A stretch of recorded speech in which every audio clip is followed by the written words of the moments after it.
Welcome back to another episode of Showing Our Sass, the podcast. I'm your host, MartaGwyn, and today I am joined by my good friend, Nastassia.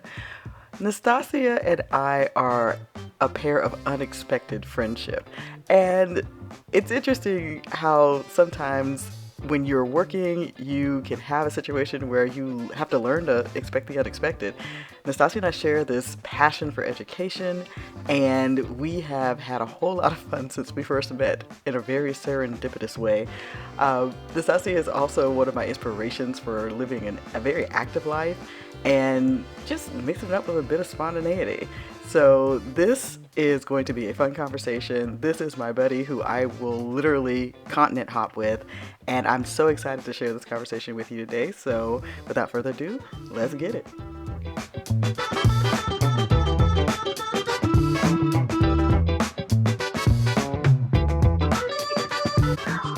I'm excited. Can you tell? I really am. Like, I'm probably going to get more ridiculous as we go, and that's fine because you know me. A lot of people don't know me, but you know me. What I'd like for you to do is start by telling people who you are and what you do. All right. So, hey everybody. I am Nastassia Jones. I'm going to say I'm a teacher. I'm an educator, specifically for STEM, science, technology, engineering, mathematics topics.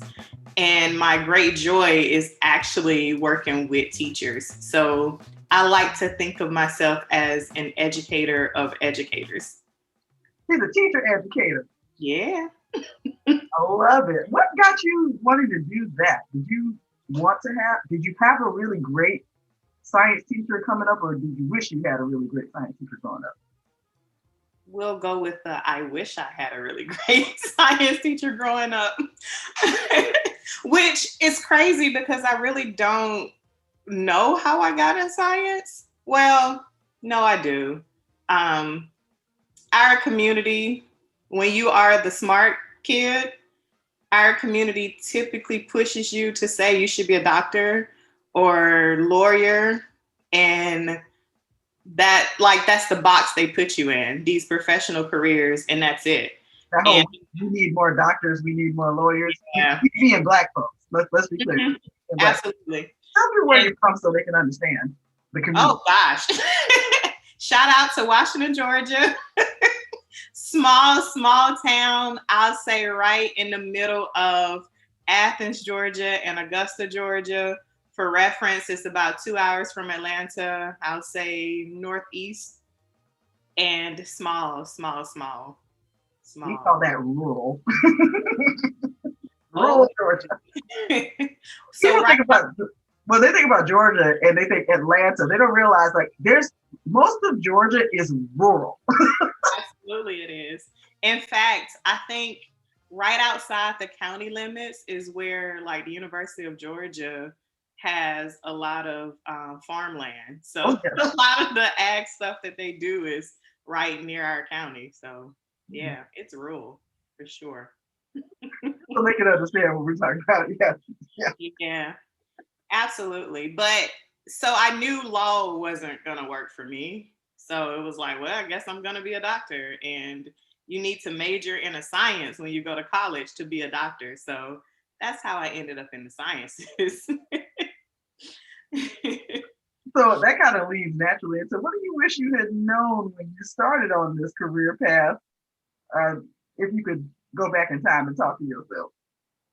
I wish I had known more about teaching as a career, because at that time, and even now, people look at teaching as the backup plan and not as an actual, this is my first choice career, if you are considered to be, let's say, in the top 10%. So it's one of those, oh, you're too smart to be a teacher. And it's like, well, wait a minute. Wouldn't you want the smart people to be the ones educating the next generations to come? So I would say I definitely wish I had known more about teaching, what it entailed, the vacation time, all of that. And And also I wish I had known more about the struggles that teachers face, because you hear stuff as a student, but you don't really understand the situation when you're in the student role. Oh, when you're a student, teachers aren't people. Teachers Yeah. are teachers. They don't have family. There's a really funny sketch on TikTok that I ran into. This guy, he's doing all the roles, and he's parodying meeting his teacher in the grocery store. And he's like, "What are you doing here?" He's like, "I'm getting groceries for my family." "No, you live at the school. You don't have a family. You have a wife. Who you have relations with?" I mean, it's hilarious. He was like, "You've fallen from Mount Olympus, and you're now among the mortals."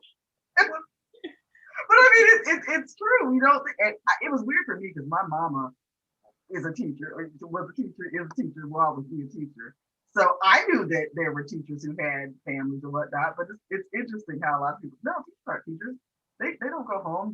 They don't get sick. Right, right. They don't have to use the bathroom.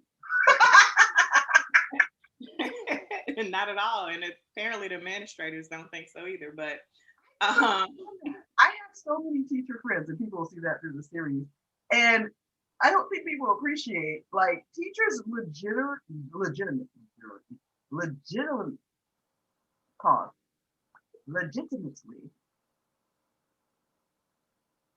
are abusive to the bladders because of policies. Mhm. I'm like, no, everybody ought to be able to go to the bathroom when they need to go to the bathroom. You should not be sitting there waiting for a planning period or desperate for a neighboring teacher to come and watch your kids while you got to go use the bathroom. We can do better than that. Mhm. So anyway, sorry. Absolutely. Yeah, it's a lot. Oh, that's horrible for women too, y'all. That's horrible. Women should like that's damaging. Mhm. I'm not gonna rant. Overwhelmingly represent teachers, so And it's a real thing. It's a real thing. I mean, anyway. All right. But wait. I will say, because you talked about you having the picture because your mom was a teacher, and it made me think about, just to talk about rural Georgia again. When I think about my family, I have an aunt who is a police officer, but in terms of professional careers, I didn't really see role models in that sense within my own family. So growing up, I didn't see what these different professions look like. So I didn't know until I began to start seeking out information for myself. Yeah, that's real. I mean, we typically will see teachers because you have to go to school. We'll see doctors because somebody gonna break something, get sick, or get born. Um, you you have preachers because most of us go to church or somebody trying to get you to go to church. Mhm. Um, but you might not encounter some of these other things that people kind of take for granted. I mean, you probably see the postman. That's a job in rural communities that people like. You get that, and you make them carry you out on the stretcher because that's a pension, right? Yeah. Or there's factory jobs, and that's what we see a lot of times. See, let's don't talk about that. Let's talk about that for a second. Yeah. Rural communities are places where large corporate entities in agri manufacturing tend to go ahead and locate plants that need people to come and make widgets and uh, deal with livestock and all the other kind of stuff. And that's good. We want to have jobs in rural communities.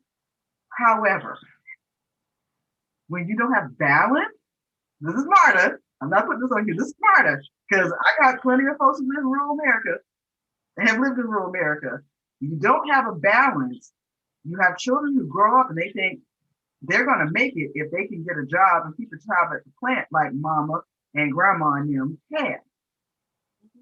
And is that right? Like, is that the best we can do? You know, So because I am an environmentalist by training, not to talk about that, right? I do want to throw out that yes, it's great to have these opportunities, but they're overwhelmingly concentrated in those places where we see high communities of color. and we see the environmental impacts that those factories have. But that's an aside. Oh, we know that you want. But no, to your point, that's what it used to be like. And so when I look at my hometown, factories ain't going there. Like they're going other places because factories now look more like um, Amazon warehouses or electric car manufacturing places. They're not going to rural communities. Because not always. They need access to the interstate and everything else. And so you don't see those jobs anymore. And so the mindset has to shift because you have to push the children, the current generation, into wanting something else.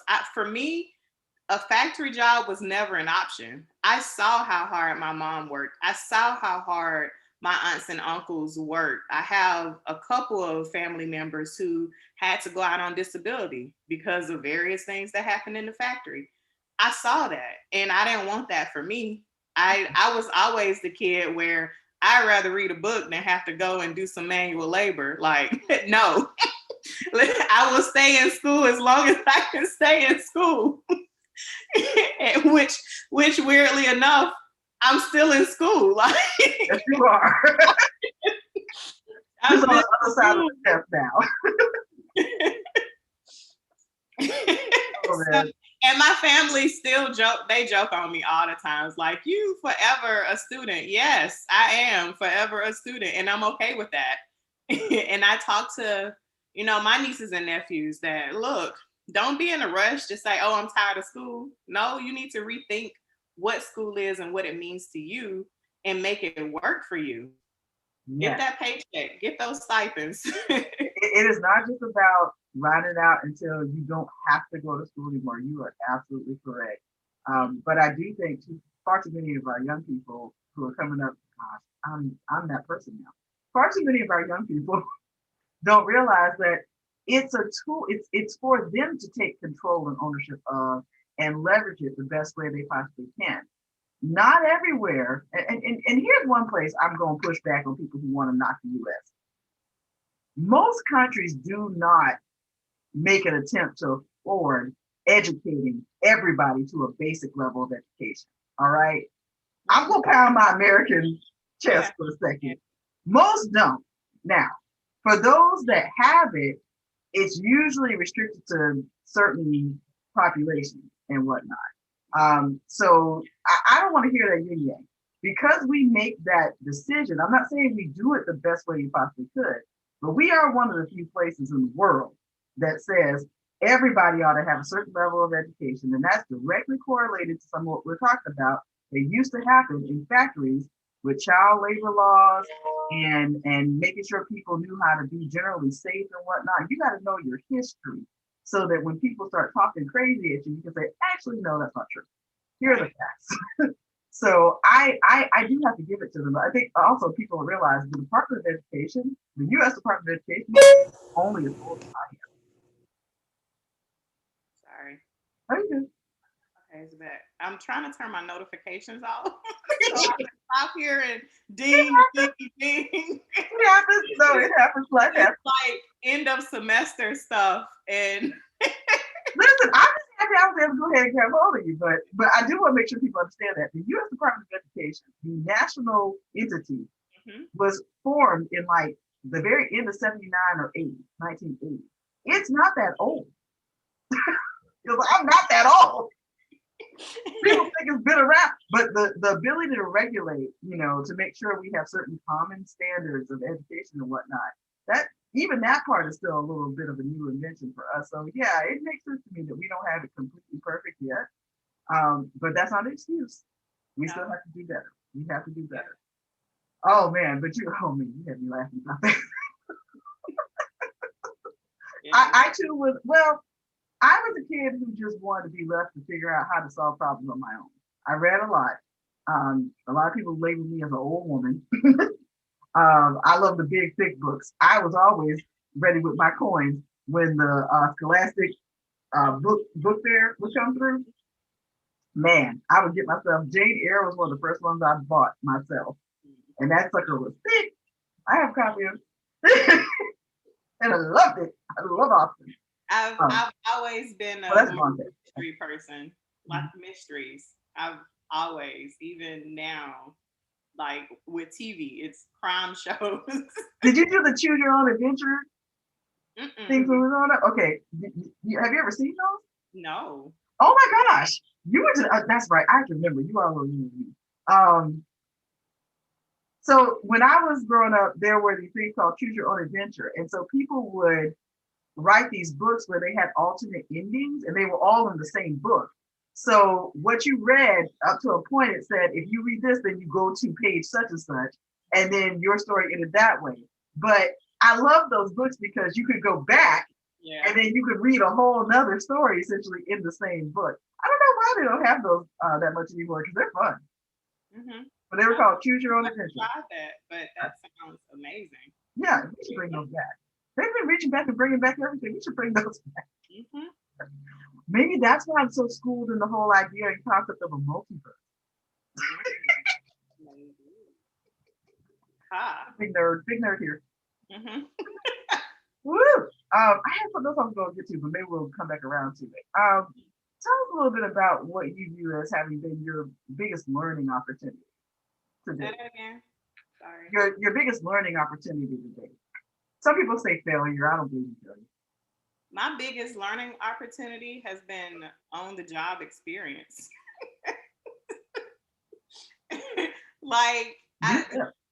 Gosh, when people say that when God calls you to something that it's because he has prepared you for it, I am definitely a living testimony for that.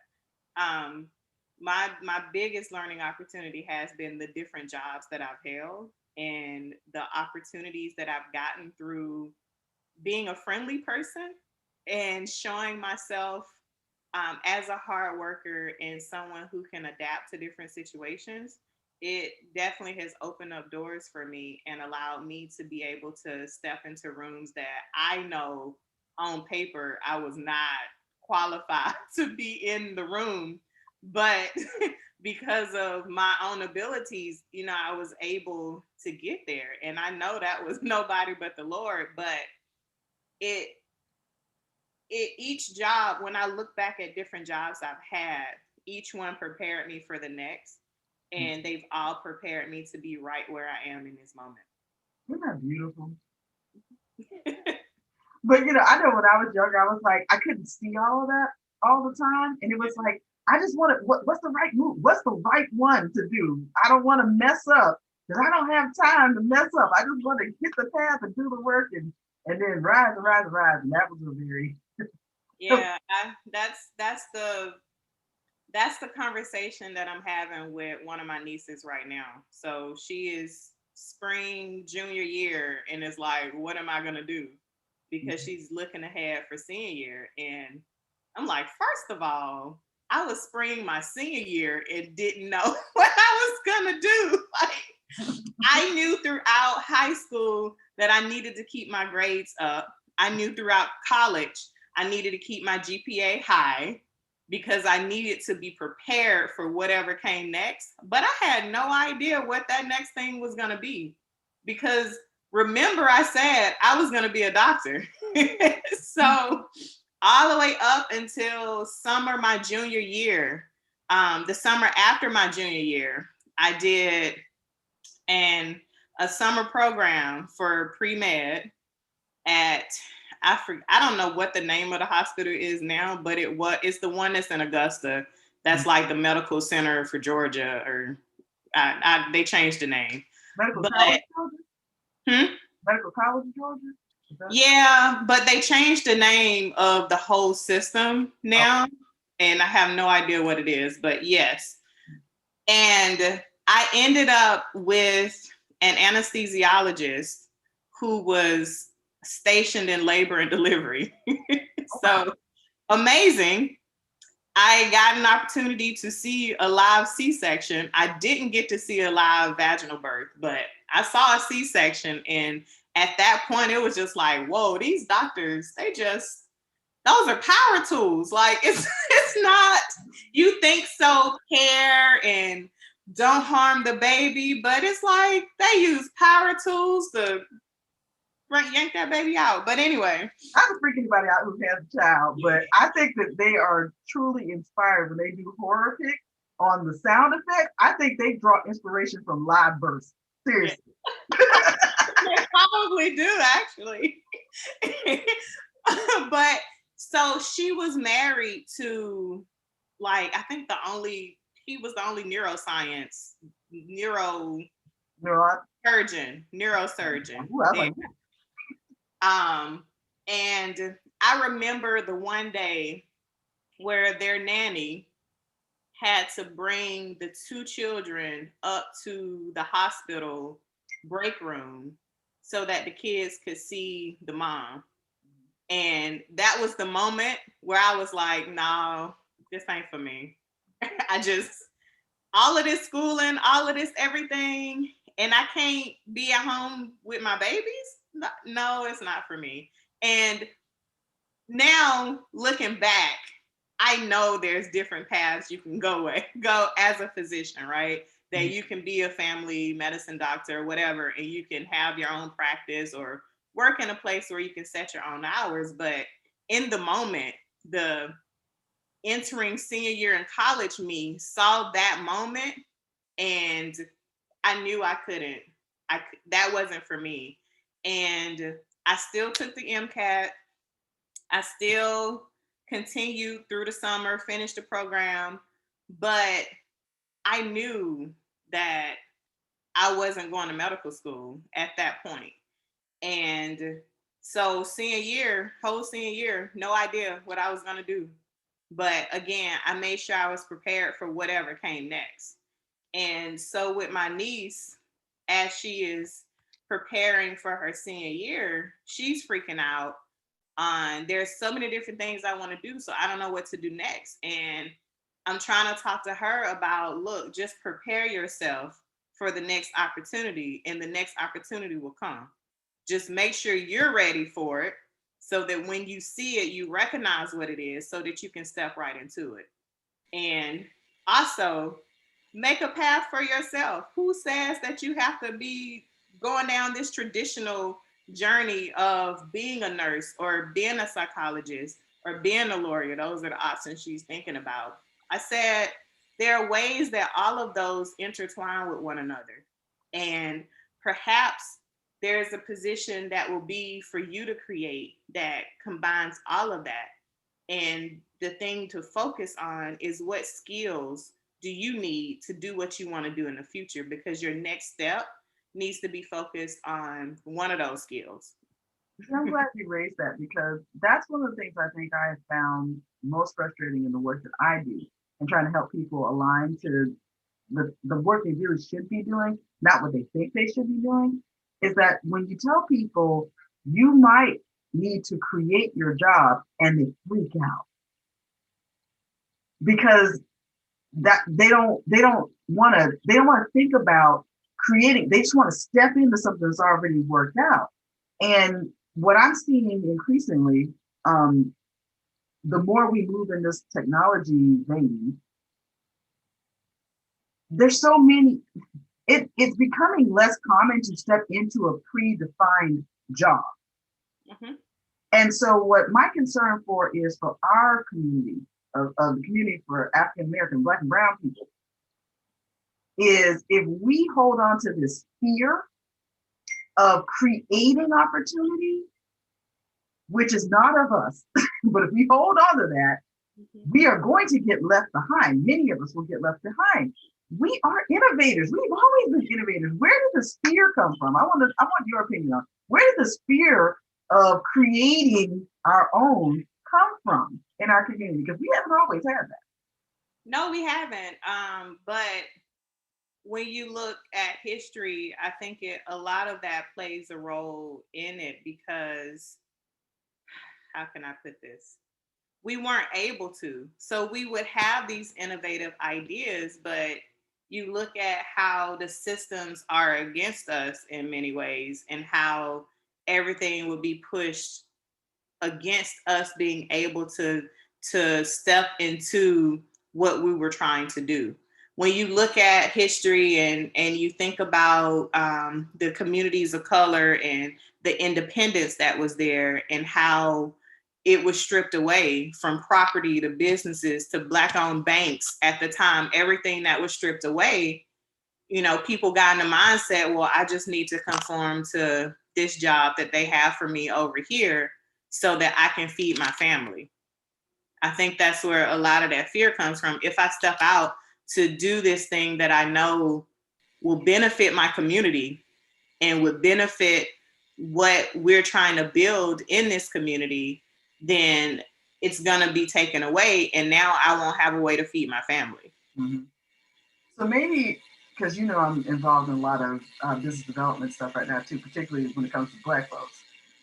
Maybe one of the things we need to keep in mind is it's not just enough to go ahead and help support someone in establishing a business, but we need to make sure we're also tending to the wellness of that entrepreneur. I know the group that I work with right now, wellness is a big deal. And much like we saw a lot of pushback and we're still seeing too much pushback on vaccinations, because they just want to run back and talk about Tuskegee, even though there was a whole lot more stuff that happened than just Tuskegee. But they saw the movie. And so I'm not invalidating that, but socially, there's a distrust because, you know, if we do this, then we're going to be vulnerable, right? We could die. That's the thought that comes in there.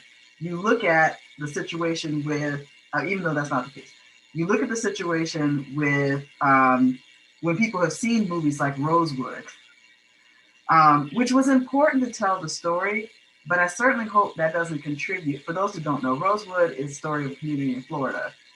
It was made into a movie, but it was another Black Wall Street. People heard more of that kind of thing. Just like people saw on Watchmen, a reinterpretation of the bombing and murder of American citizens who happen to be Black in Tulsa, Oklahoma. I don't pull punches, you know that.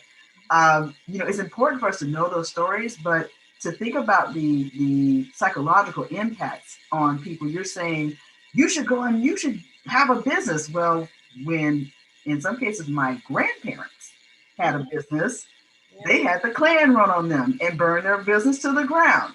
They had their church bombed. Like, this is my grandparents' era. This is not way, way back in the day. Absolutely. So when we're talking about, no, everything's good, you should go ahead and start a business and whatever it is, are you thinking about the fact they might be slightly terrified that someone's going to come and kill them for stepping out of their place? Yeah, absolutely. Yeah, those are all considerations that we really need to fold into, you know, these conversations around entrepreneurship, around being business owners or being your own boss. You know, we're talking about bossing up. What does that mean? and how you get support. And I mean, because we're both, particularly as Black women, how do you get the support that you need to boss up, to step out? Yeah. Because let me tell you, I'm comfortable with my insurance plan for my job right now, and some of the other benefits from my job right now. That, you know, it would be great to be my own boss in this moment, but you know, where is truly the support to be able to do that and to know what you're getting into? One, with the knowledge of what you're saying, but also without the knowledge of what it means, because there is no one within your network or within your family that, if you don't have any business owners in your family, then where are you getting the information from to be able to step out, to be confident in stepping out, to be confident in making the moves to even get to that point? And I'll say devil's advocate, because we don't have a better term than that. Some people say, well, everybody can go to the SBA and they're very helpful. And yes, they are. Are they culturally competent? Who's working at the SBA office?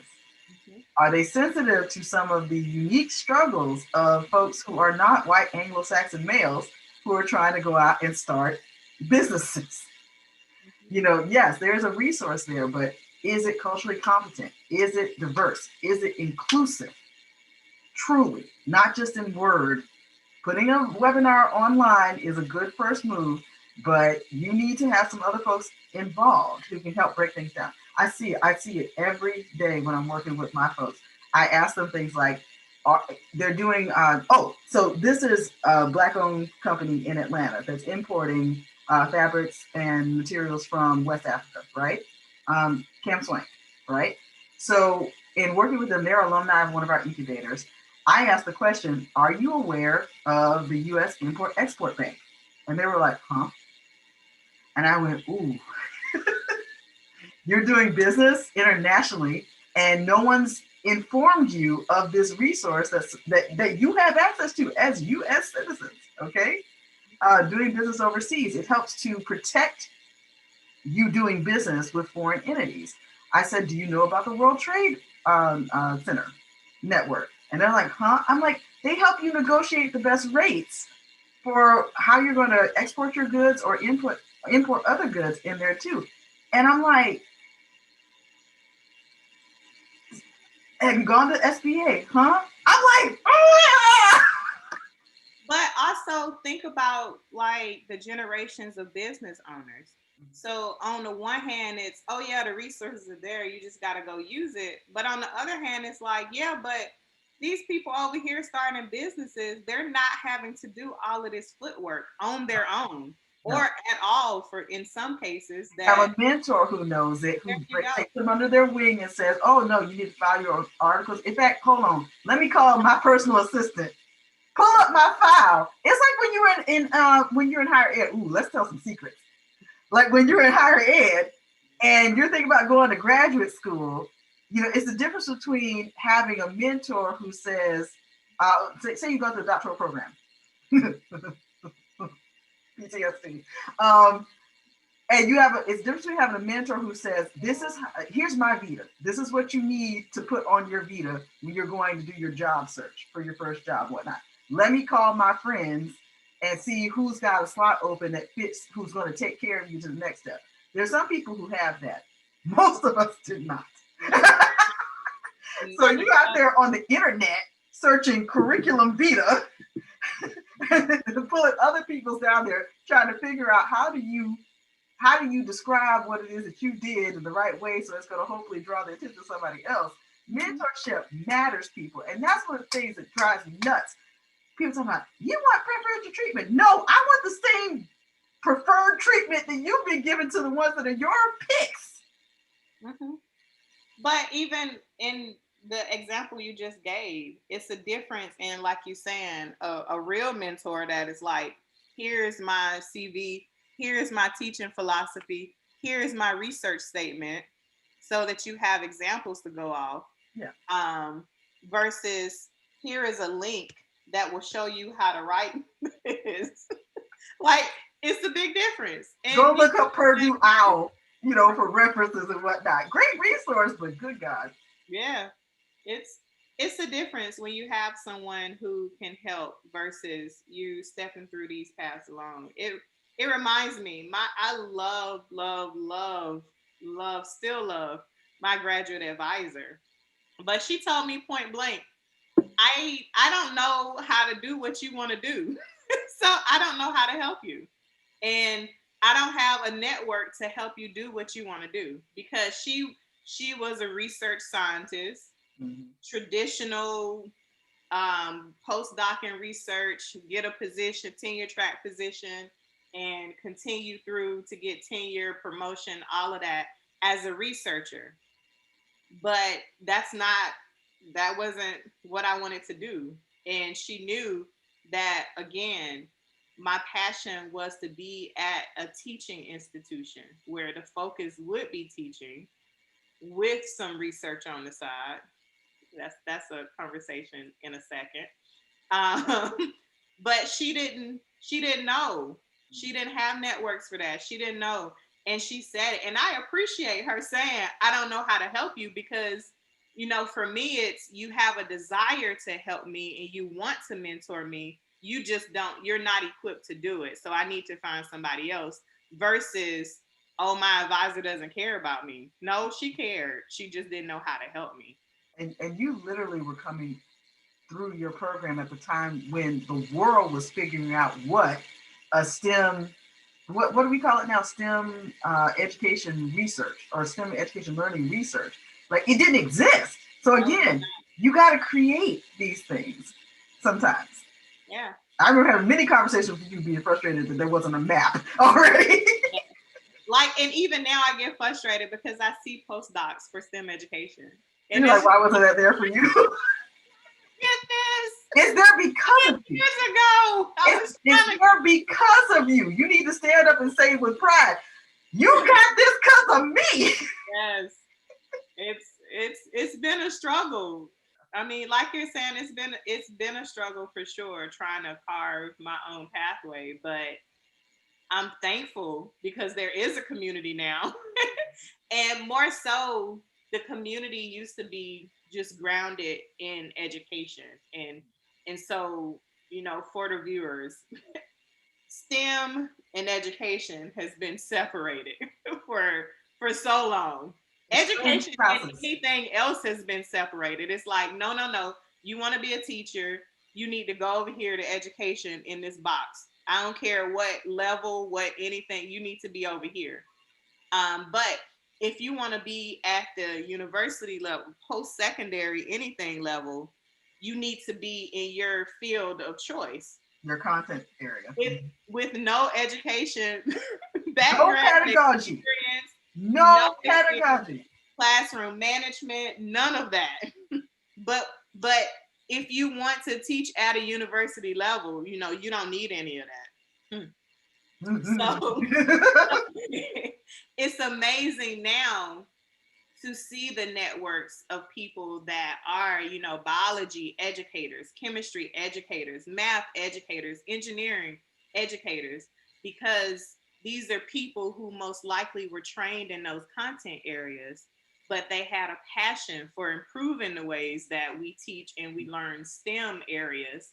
And so they sought out opportunities within that education silo to merge them together. And so I'm delighted, like you're saying, it's, you know, 10 years ago when I was looking for this, it existed in very small amounts, but most of them were within the School of Education. Mm-hmm. And they wanted you to have a K-12 teaching background before you could get into those programs at a PhD level. And they definitely weren't letting you get in there at a post-PhD level without having that experience. No. So I'm happy that there are programs now to help support this idea that I don't have to have taught at a K-12 level to be sensitive to what teachers need and to be able to support teachers at that level. Mm-hmm. It's a matter of compassion and empathy for the situation to understand what's happening there. And I say, and a willingness to go and embed with the teachers. That is the other thing too, because my mom and I, we've had quite a few dust-ups about this, because I've never, not once in life, well, no, that's not true. I did volunteer in a school one time, okay? But I've never been a teacher of record in a K-12 school. Yet I ran teacher professional development and supervision for STEM teachers for a whole state for 4 years. You know, I have a great sensitivity to that community and its needs because I listen. I'm not just trying to come in and say, this, thou shalt do this. But you just helped me realize something. And I'm going to document it this way in case I don't get around to doing it in the paper. All right? Because, you know, that's the academy. People keep trying to figure out why HBCUs are so much better at teaching and preparing African Americans, actually all students. Students who go to HBCUs tend to have a stronger foundation set for them when they go off into graduate programs in general, when they're coming from the same kind of socioeconomic background, okay, where they haven't been to Xavier Prep or Chicago Prep or all other people like that.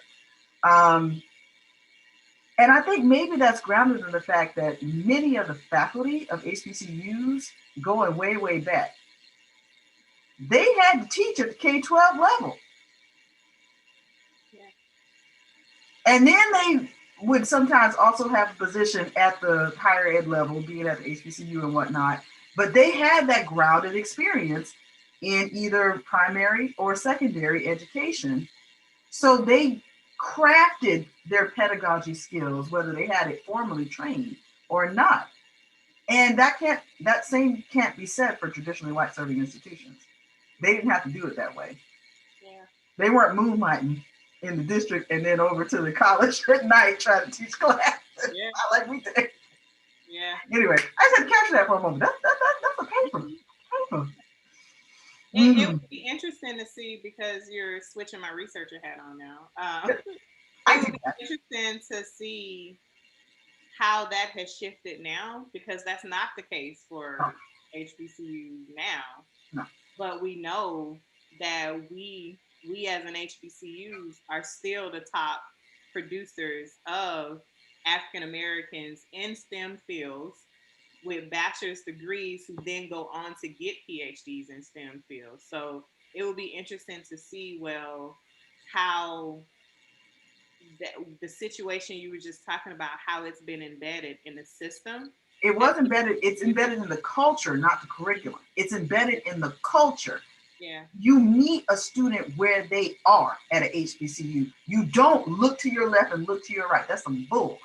You don't do that at HBCU. No, you do that. and some of the ones who are adopting those practices because they're trying to mimic white private institutions who do that, I'm not gonna call no names. Some of them are Georgia. I don't agree with that. That's against our culture. We meet our students where they are. That's part of our foundational mission. And most of us have open admissions. Mm-hmm. So yeah. Yeah. And if we're not going to serve that, we got to be honest. Yeah. We got to be honest about that, because that's part of the foundation of who we are. Literally, people coming out of fields. Mm-hmm. Yeah. Literally. That's our legacy. Yeah. Woo! Look at that. I love these conversations. What advice would you give to someone wanting to pursue a career similar to yours? We kind of been in that vein. I would say talk to a teacher. And I know that sounds crazy on the surface, but again, I was first year of my PhD program before I ever went back into a classroom to see the teacher side of education. Mm-hmm. From that point, I had only been the student, and I only knew the student side of things. And so I would say, take the experience. Well, I did a lot of tutoring through high school, college, and everything. So I guess on one hand, I did get some of the experience, but grading papers, under supply orders, like all of that kind of stuff, I didn't know the struggles that teachers were going through. So I would say, whatever level that someone is interested in, if it's college, university level, talk to that educator and ask if you can shadow in the day of the life of that person, and have these in-depth conversations about, well, what do you do? How do you get to where you are today? What would you have done differently to get to this point? Like, have those conversations with the person so that you can have a better understanding of what it means for them to be an educator, to help you determine internally what it means to you to be an educator, because it won't be the same. I guarantee you, two things they don't think about in education: lesson planning. They don't think about that. No. They don't think about the requirements of lesson planning, the benefits of lesson planning. People think, I'm just going to get up and I got the subject, I'm going to go ahead, I'm going to improv it. I'm going to just, there's theory that informs how you need to educate students who, many of them come with different learning needs in the same classroom. And you just keep rotating them every, 55 minutes or so. And the other thing that I think I don't think anybody is adequately preparing teacher candidates in their schools for this. How to manage workplace dynamics. They want to slough it off as soft skills. Either you got it or you don't, or you figure it out. But learning to up-manage a supervisor who's not really all that great, they don't give you any foundations on that. No. How to manage being in a workplace where, like in the sciences, still dominated by men, okay? Still, despite all the great work of NSF, still dominated by men. That's okay. Men can be scientists too. But there are some workplace things that go on, and that is really dove in deep on one of my other interviews. Just biases that happen, sensitivities that are not in place. I mean, accusing a woman of wanting preferential treatment because she's literally giving birth to a baby and you expecting her to go ahead and find some email for you? I mean, what? What? Well, I mean, that was a choice. She chose to have a child. Okay. You know, they don't prepare you for that. How do you do the human resource management part of being a teacher so that you can walk into an environment and be confident in what it is that you're doing and feel heard and valued, that you are provided with career ladder information so that you can say, this is how I want my career to go, not how, oh, I guess I hope things work out. Right. I mean, yeah. I got a friend right now thinks they want to go into administration and is trying to do the steps, but having to stumble and figure it out because they're not being career laddered like you would in nursing and whatnot. So anyway, I'm running my mouth again. Here we go. Is there anything you're reading or listening to right now, particularly that's inspiring you? Well, I don't. None of it's work related. You're a whole person. All of my reading and everything right now is baby related. So really? That's why I paused and laughed, because it's really doing research on cloth diapering, and all of my reading is about that and what's supposed to be in a baby registry and all of that information. And I'll say, to link it back to your inspiration, it's looking at, I always admire women who were moms and working moms, because as a single person with no children for so long in the workplace, I couldn't understand how they balanced it all. Kind of what you were just talking about in terms of like human resources balance. We also don't get work-life balance training. And I look at some of my colleagues now and it's just like, how? Because as again, single with no children, I struggle. And sometimes it's like, I just don't want to do it today. I don't want to. And how do you show up for this meeting and be prepared when I know I had all night at home by myself to do this and you had to take care of two children? Like, how did that happen? And so for me, as I prepare to step into this mommy journey, ooh, see, she said it. I didn't do it. She said it. Yes. As I prepare to step into this mommy journey, the inspiration has really been to look at moms who work, to look at stay-at-home moms who still have to juggle home stuff and children stuff and all of these things, and to see that it can be done. It's like, even in the moments where I think I'm gonna fall apart, it can be done. And it has been done for so long. And to even the inspiration, and I'm gonna jump into the people who inspire me, right?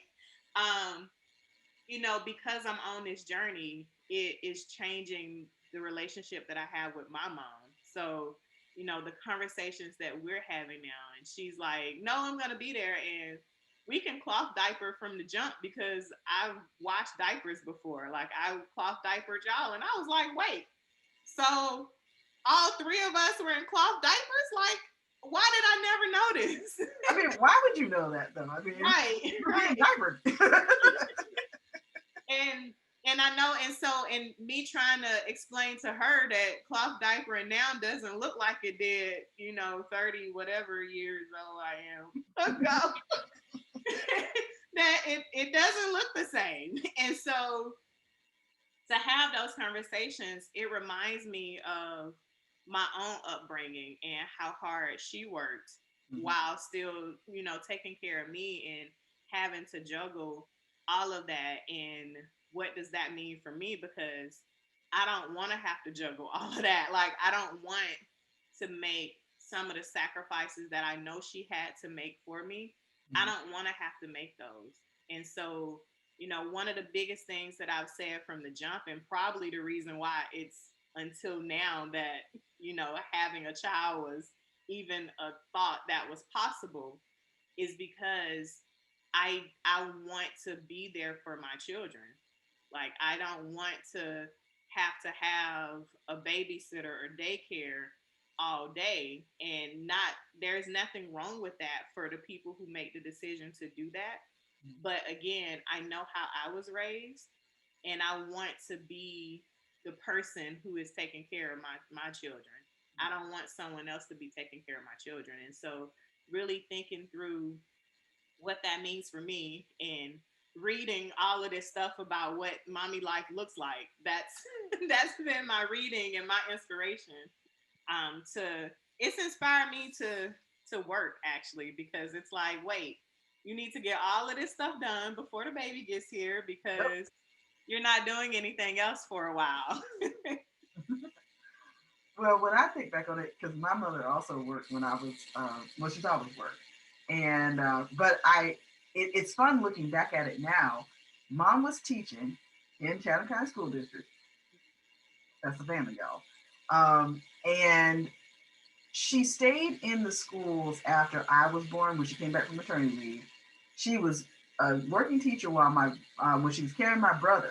But then she left the classroom and she went to go and help my dad as he needs some help with managing his law office. So my parents did make an adjustment, and that's why my parents were always there. But I was also in Savannah, where I also had aunts and uncles and grandparents who were around too. We all went to the same church for the most part, and so there was that bubble of coverage that I had. So my mom didn't have to latchkey us. And for those who don't know what latchkey is, basically you kind of giving your kid the key and say, here, don't burn the house down kind of situation. I was not a latchkey kid in that way. And that's no judgment. Some people had to do that. I'm saying I didn't have that experience. And because of that, I said, I always knew that, and I don't have any kids, but I always knew if I was going to have children, I was not going to be a parent who handed my children off to somebody else to raise. And I didn't care what I had to do. If I had to start a business, if I had to be designated to work remotely, if I had to marry rich, I mean, whatever. I was not. My husband's rich in spirit and creativity. He's a wonderful man. But I was like, I'm not going to be the one who is trying to schedule time to be with my kid. Because my mom also went back and did a graduate degree. She got her doctorate when I was young. And that very formed and fixed in my mind. No, I don't want that for my kids. Love my mama. I was never going to be in a doctoral program while trying to raise children. That was never going to happen. For full form fixed, not going to happen. Because there is a sacrifice. But I could end up going in deep on that one. Let me keep going. Let me ask you this one. What's a common myth about your profession of teaching or education that you want to debunk for the people? Teachers don't get paid. You're going to have to explain that for people in the back. So a lot of people automatically think if you want to live comfortably, you can't be a teacher. And that's not necessarily true. That it's again, the conversation you had about business ownership and stuff, it's about being able to market your skills for other purposes while also teaching. And I say that because a lot of teachers are consultants. A lot of teachers, so back up, most teachers only get paid during the school year. And when I mean teachers, I also mean college professors and stuff too. 9 and 10 month contracts. As educators, they'll say 9 or 10 months, depending on where you are. But it's through the academic year, usually August to May, somewhere in there. So you don't get paid for the summer. And when you look at salary, you have to take that into account. And so it looks really low, but when you take the summer months into account and have coverage for those, or I've always been a person where I've lived within the salary means, the base salary. Mm-hmm. That when I pick up extra work during the summer or these different projects, it's extra money that I from the start it was no, you're gonna live off this base salary, period.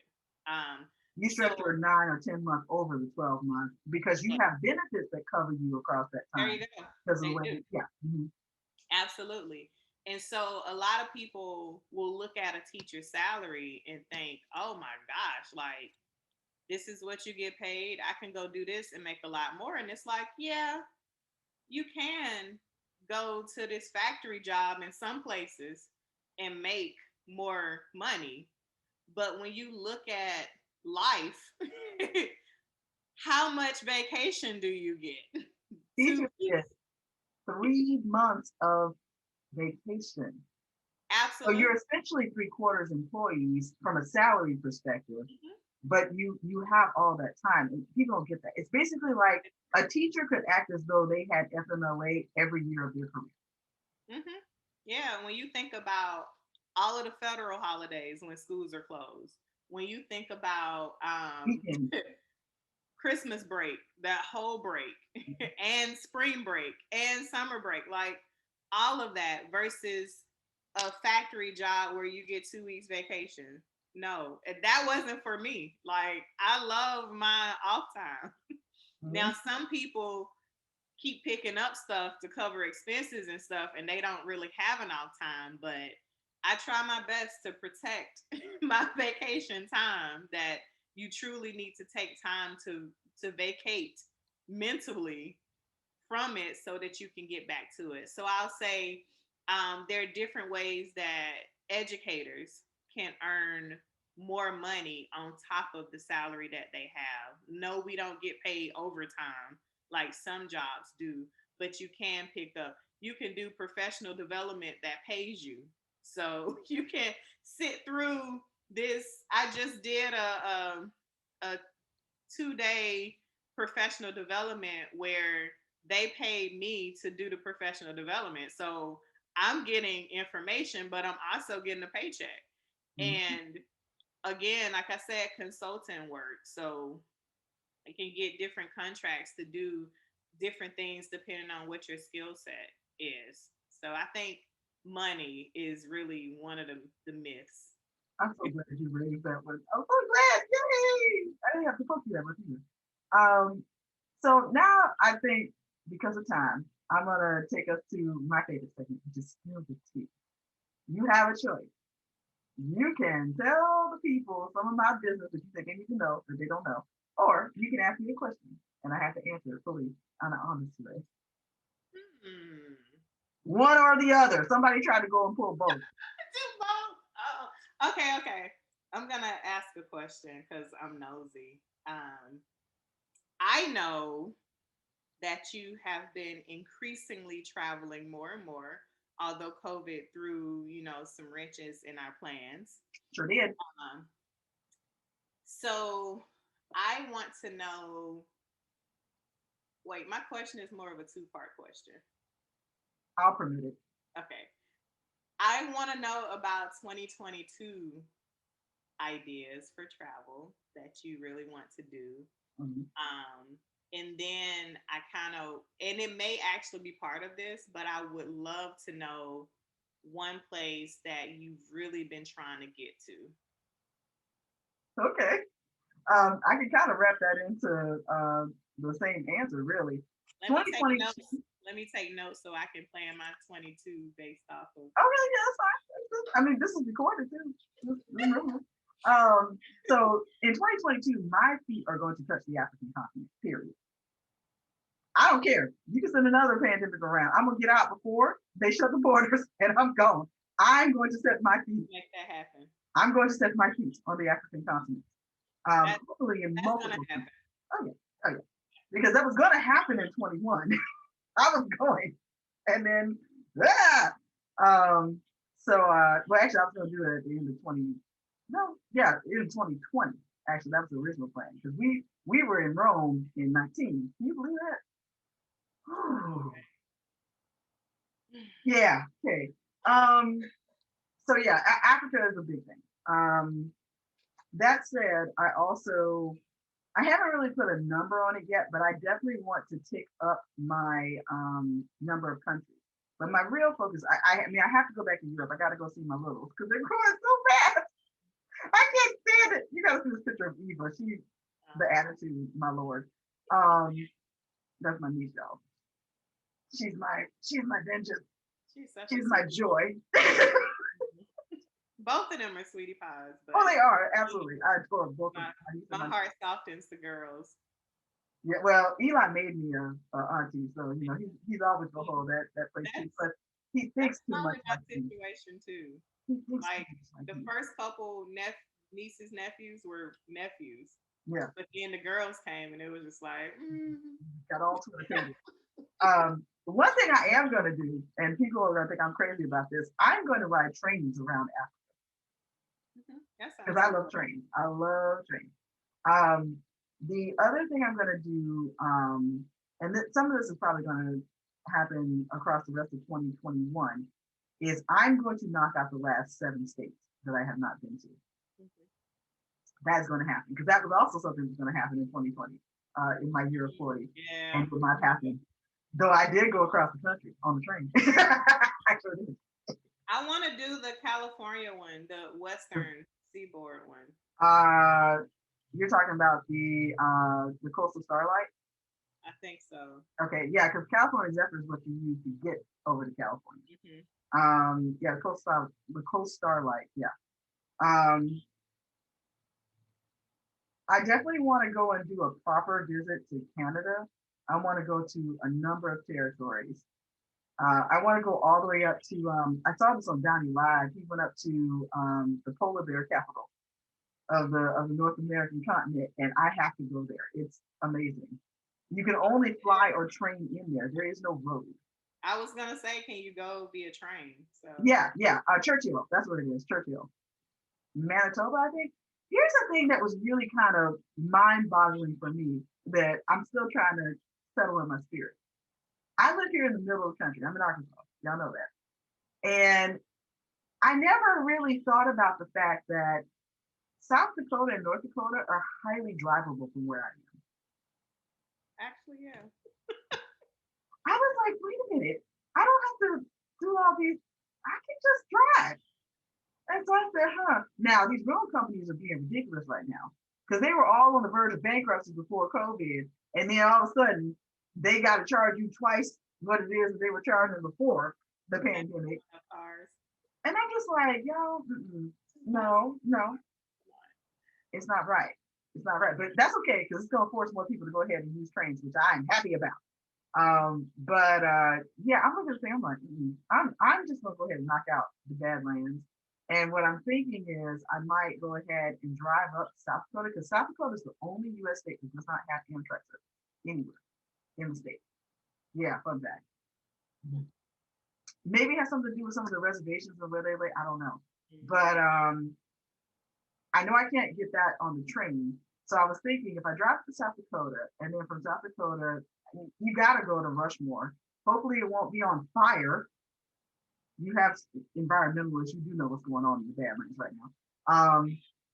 But I figured go there. I got a buddy who's getting ready to move there, so I got someplace to kind of camp out for a second, and then I might go up to North Dakota and then hop on the Empire Builder and run west.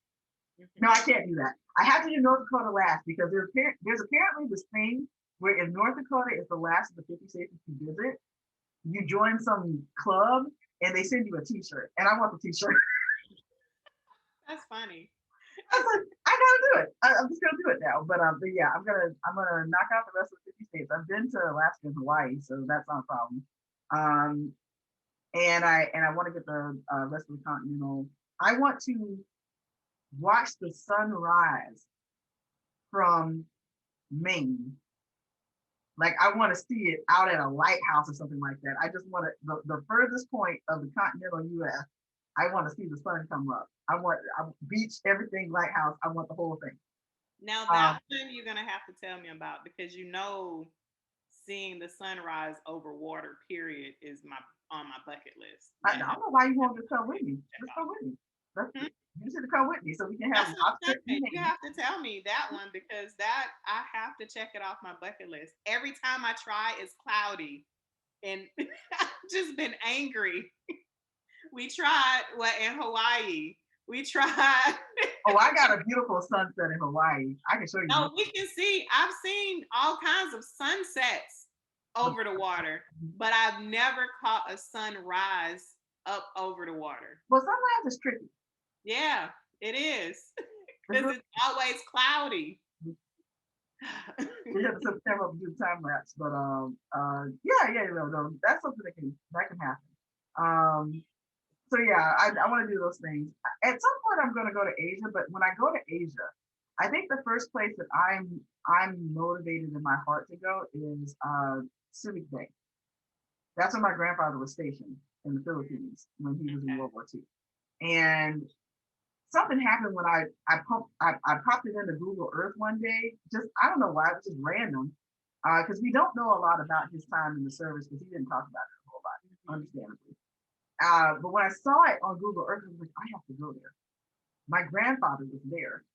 I have to go there. So that's probably going to be my first place in Asia. Of course, Crazy Rich Asians made me want to go to certain places as well because I just want to see that also. But Asia just not, it doesn't run for me as hard as getting to Africa. I got to go there. I have to. And the countries that are highest on my list, I mean, obviously, don't tell Joseph. I have to go to Nigeria because, yeah, I'm going to go to Ghana as well. I know that. I have to go to the Gambia.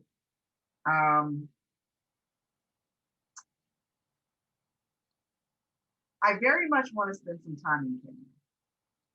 There is an orphanage that I really want to go see called KKB.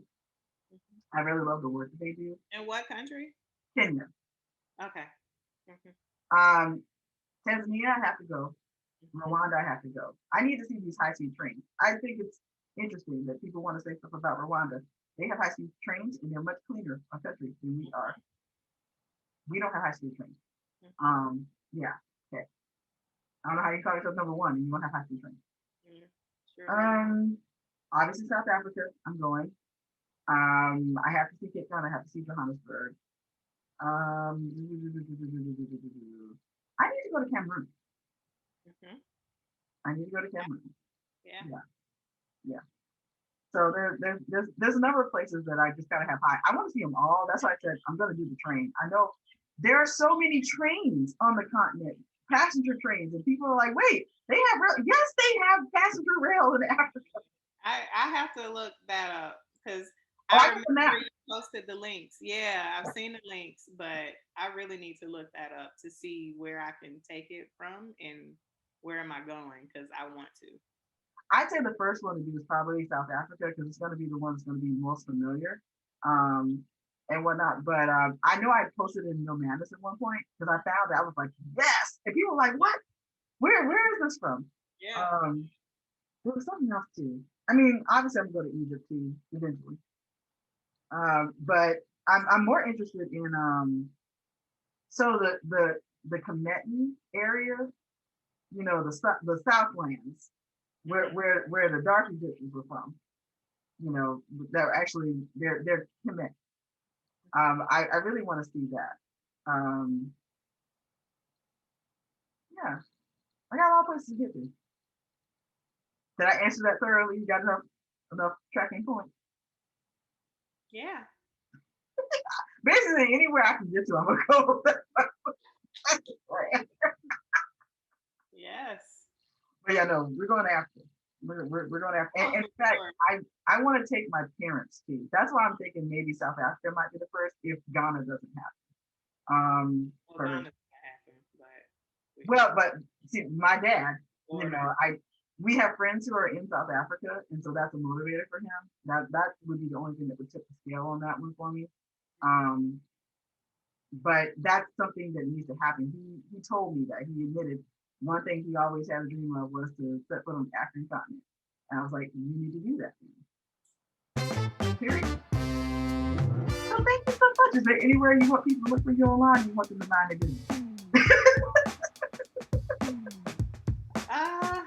You're on the right addiction.